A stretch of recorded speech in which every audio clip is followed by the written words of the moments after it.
ગુંડા એકટ હેઠળ તંત્ર દ્વારા ગેરકાયદેસર બાંધકામો સામે કડક કાર્યવાહી કરવામાં આવી છે.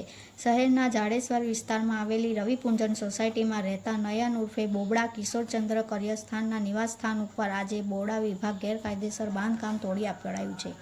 ભરૂચ જિલ્લામાં હાલમાં જ નિમાયેલા ભરૂચ જિલ્લા એસપી અક્ષયરાજ મકવાણાના સીધા માર્ગદર્શન હેઠળ નયન ઉર્ફે બોબડા સામે ગુંડા એકટ 2025 મુજબ કાર્યવાહી હાથ ધરાઈ છે. તેના નિવાસસ્થાન ઉપર વધારાનું ગેરકાયદેસર બાંધકામ કરવામાં આવ્યું હોવાની ફરિયાદો બાદ તંત્ર હરકતમાં આવ્યું છે.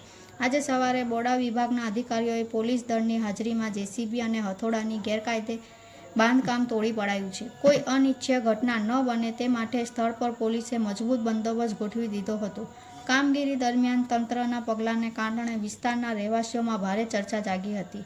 સરકારી તંત્રએ સ્પષ્ટ સંદેશ આપ્યો છે કે ગુંડા એકટ હેઠળ નામ નોંધાયેલા વ્યક્તિઓના ગેરકાયદેસર બાંધકામો સામે ભવિષ્યમાં પણ નિરંકુશ કાર્યવાહી ચાલુ રહેશે.